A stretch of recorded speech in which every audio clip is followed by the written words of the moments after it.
Hi and welcome, Patreon subscribers. Thank you for being my loyal subscribers here, and welcome to the two new subscribers, Chris and John. All right, guys. Today, what I'm going to talk about real quick is I have a topic. It's in the world they always tell you it's survival of the fittest, but I think that is wrong. I think that because if you go out on trail, even if you're not fit, because I'm not fit, but I still managed to make it. Now, endurance is one thing, but that has nothing to do with being fit. That has to do with personal drive. So, endurance is probably one of the... So if you're going to sit there and say survival of the fittest, I would say instead you might want to say survival of the wisest and the man who can endure the most. Because honestly, that's really where survival comes in. So yeah, my endurance, I push myself to the point where I run myself into the ground. But then when I lay down at night, that's when I get my chance to recover, which is what I get to look forward to, because by the last couple hours of the day, I'm looking and I'm going, man, I can't wait to hit that bed. Because when I lay down, like, my feet are screaming at me, my knees are screaming at me. It just, my body's swollen, because apparently when you do a lot of walking and a lot of exercise, your circulation changes, which is, I thought it was dehydration, but apparently it has to do with circulation on your for your hands and your feet and other parts of your body, because of the way that the exercise is going.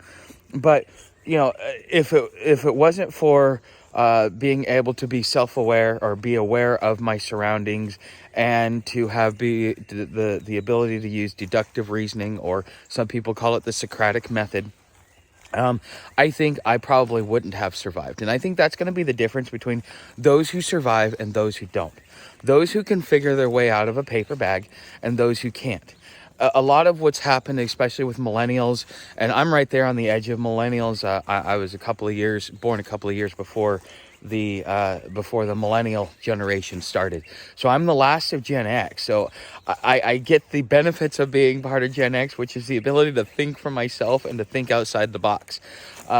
So like a lot of people though, and this is something that I hated even in business, is that a lot of people think that you need to that you got to wait for somebody else to tell you what to do, how to do it.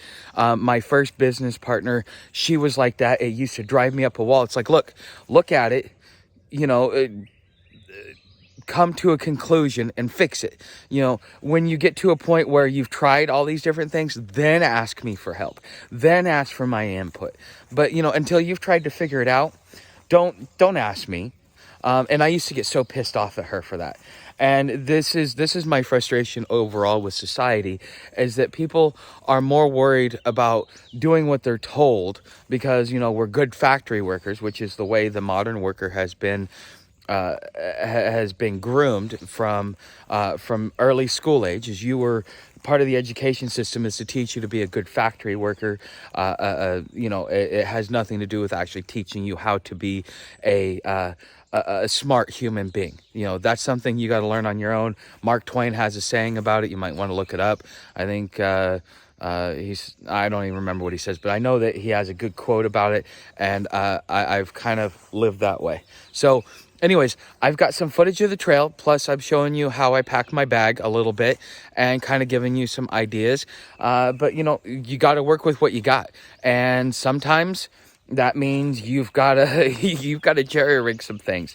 And if you don't have the ability to think outside the box and kind of figure it out, because I'm keep rotating things around until I finally find a good spot for it.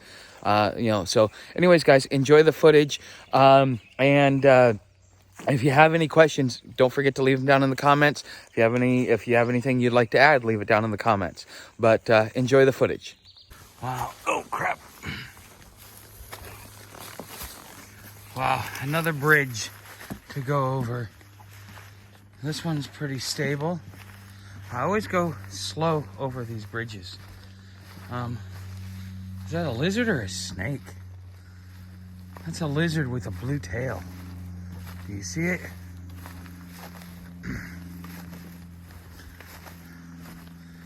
Wow.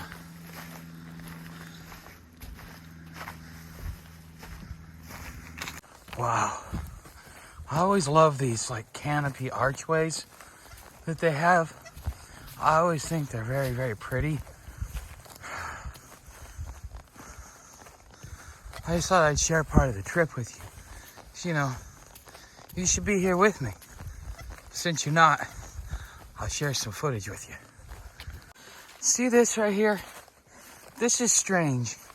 I don't know why it's either discolored or somebody's trying to cover up the trail. I keep checking the map and it says that that I'm on the trail. So, and as you see right here, I got a bridge. If I wasn't on trail, if they rerouted the trail, they should have marked it better then. So I thought I'd share it with you and get your opinion. What do you think? Do you think they changed the trail? So I just passed another trailblaze that was covered up. So maybe those of you that know trails better than I do can answer this. One of the cool things about buying Dove chocolate, which for those of you that are just new to me and still getting to know me, I am a chocoholic. So I was at Dollar General, I got me a small bag of Dove. And one of the cool things about it is it always has really good motivational things when you open it up. So this one says, always make your past self jealous. That's actually a pretty good idea. But anyways, I got to get these mosquitoes off me. I don't know if I've ever showed you guys this, but when I talk about the trail is narrow, this is what I'm talking about. Like you barely have a path and then you're just right into it. I got like 2 more switchbacks and then I am at my campsite and then we'll have a really good talk. Okay guys, so I made it to my campsite. This is suited for 6 people. As you see, there's a bench. There's supposed to be a fire pit here, but there isn't. So, and for some reason it said permit only, which it just said that, but I don't think it's strictly enforced. Okay guys, so I am cleaning up my campsite and I wanted to kind of show you a little bit about how I'm packing my bag with my food, because it's interesting, 1, and 2, I've had to learn different ways to make things work. So let me show you real quick. Okay, so you see my top is overstuffed. I have 2 of my 20-ounce, or no, I have my Gatorade bottle and my 20-ounce bottle in there. I have my clothes, but they are stacked like this, so I roll them and push them to the side. Then I have my, what else do I have in there? And then I have my dirty clothes bag is over here. And then I put my pillow. And then I put my tent in there, and then there's my sleeping bag, okay?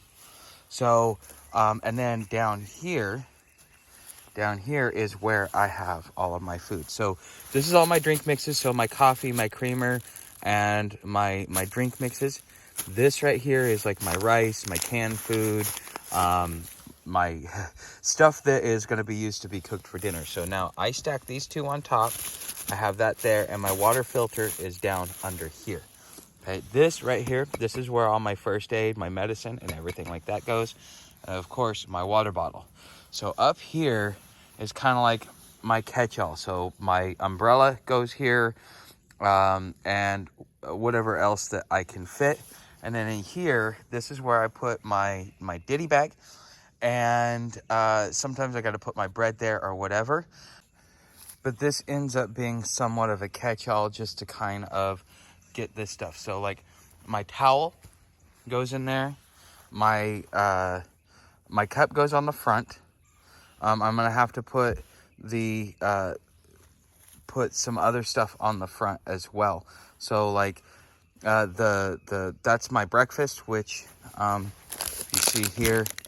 I got the Pop-Tart bites, and you know what me, I have a chocolate fetish, or a chocolate addiction. Okay, but on the side there, I definitely put like all of my hygiene stuff kind of goes in there, but also like I will put my bread in there because I got nowhere else to carry it. And I've been using that for my Spam sandwiches, and I'm telling you, I had a Spam sandwich last night, 2 of them, totally good. Didn't even have anything on the bread. You just got to really cook it crispy, kind of like you would kind of like you would with corned beef hash. So if you like corned beef hash, this is just cook your Spam the same way. It comes out, it was pretty good. And, you know, I didn't think I would like it, but you know what? It turned out to be a hell of a meal last night.